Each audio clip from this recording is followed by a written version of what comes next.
আসসালামু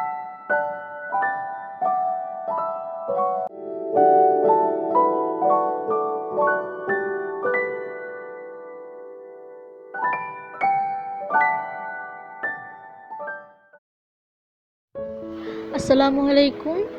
আমি জান্নাত রিমি চট্টগ্রাম থেকে বলছি। জান্নাত রিমি ব্লগসে সকলকে স্বাগতম জানাচ্ছি। কাছে দূরে যে যেখান থেকে আমার ভিডিওটি দেখছেন, আশা করি সবাই অনেক ভালো আছেন। আমরাও আলহামদুলিল্লাহ ভালো আছি।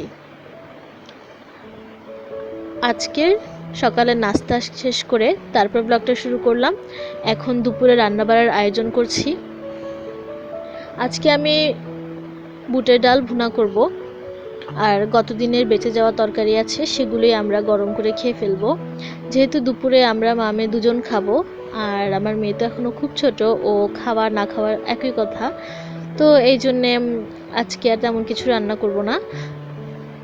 বুটের ডালটা রান্না করছি দেখছেন। এখন সেখানে আমি বাগার দিয়ে দিব।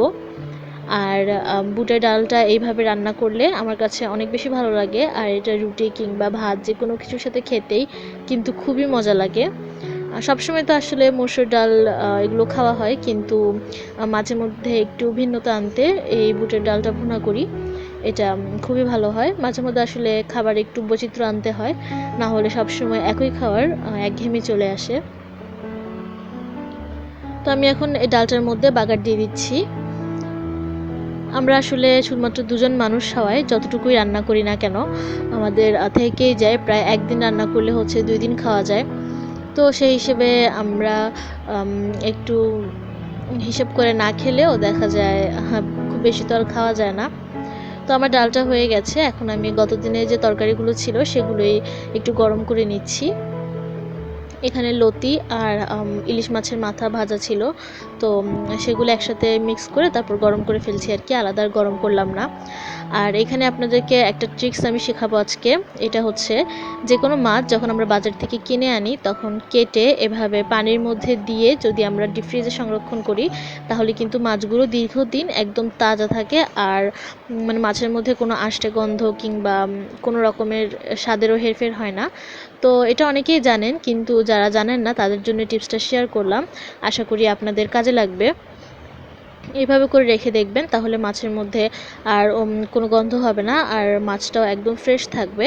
এইভাবে পানি দিয়ে তারপর তার মধ্যে মাছ আস্ত কিংবা টুকরো করে যেভাবে রাখতে পারবেন, কোনো সমস্যা নেই।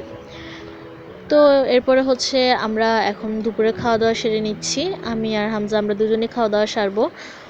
তো খাওয়া দাওয়া সারতে সারতে আপনাদেরকে একটা রিকোয়েস্ট করে নিচ্ছি, যদি আমার ভিডিওটা আপনারা এ পর্যন্ত দেখে থাকেন এবং আপনাদের কাছে ভালো লেগে থাকে, তাহলে আমার চ্যানেলটাকে একটা সাবস্ক্রাইব করে দিবেন এবং একটা লাইক দিয়ে দিবেন। আর চাইলে কমেন্ট করে জানাতে পারেন ভালো লাগা মন্দ লাগা সব কিছুই।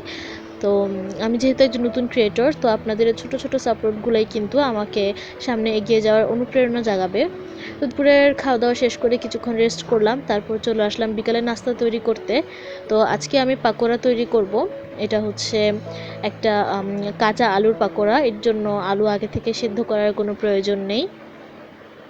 আলুগুলোকে আমরা আলু ভাজি যেমন করি তেমন করে কুচি করে একদম, তার সাথে পেঁয়াজ, তারপরে কাঁচামরিচ, টমেটো এগুলো দিয়ে, তারপরে লবণ আর মশলা দিয়ে খুব ভালোভাবে একসাথে হাত দিয়ে যখন মাখবো, তখন এর থেকে পানি বের হবে। তো সেটার মধ্যে পরিমাণ মতো আটা দিয়ে মোটামুটি একটা বল টাইপের তৈরি করা যায়, এরকম একটা ব্যাটার তৈরি করতে হবে। তো আমি এখন সেটাই করে নিচ্ছি। তো এটা অনেক দিন পর খাচ্ছি। আসলে তেলের নাস্তা খুব একটা বেশি খাওয়া হয় না, কারণ এতে বিভিন্ন রকমের সমস্যা হয়। তো এক দিন আসলে চেষ্টা করি এক একটা নাস্তা করার, প্রতিদিন তো আর এক জিনিস খেতে ভালো লাগে না। তো যদি আপনাদের পাকোড়ার রেসিপিটা প্রয়োজন হয় তাহলে বলবেন, আমি এটা আলাদা করে সুন্দরভাবে একটা ডিটেল রেসিপি শেয়ার করব। তো পাকোড়াগুলো তৈরি করার শেষে আমি এখন এগুলো ভেজে নিচ্ছি। এগুলো চুলার আঁচটা কম রেখে তারপর ভাজতে হবে, মানে খুব বেশি আঁচ দিয়ে ভাজা যাবে না, তাহলে কিন্তু এগুলো উপরটাতে জলদি কালার চলে আসবে এবং পুড়ে যাবে এবং ভেতরটা কাঁচাই থেকে যাবে। যেহেতু এর মধ্যে কাঁচা আলু, তো এটা একটু সময় নিয়ে ভাজতে হবে, ধৈর্য নিয়ে। তো এই পাকোড়াটা খেতে কিন্তু খুবই মজা হয় এবং খুবই চটপট এটা তৈরি করা যায়। আমার তো এটা খুবই পছন্দের। আপনারা কেউ যদি না খেয়ে থাকেন তাহলে বাসায় তৈরি করবেন। এটা বাচ্চাদের টিফিনে কিংবা সন্ধ্যায় চায়ের সাথে দেওয়া যেতে পারে।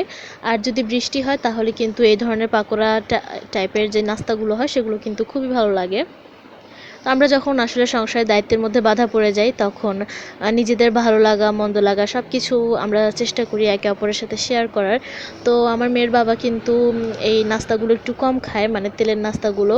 তো আমি ওকে আমার অভ্যাসে অভ্যস্ত করার চেষ্টা করছি আর কি।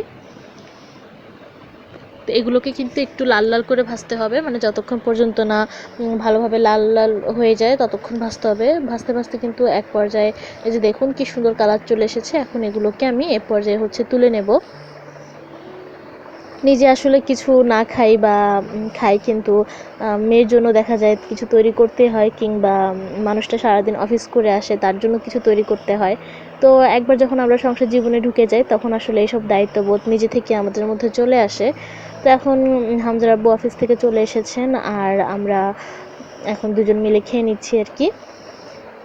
তো এরপর কিন্তু লাস্টে আমাদের চা খাওয়া পর্ব থাকবেই। আমার অলমোস্ট সব ভিডিওতে আপনারা চা খাওয়াটা দেখবেনই।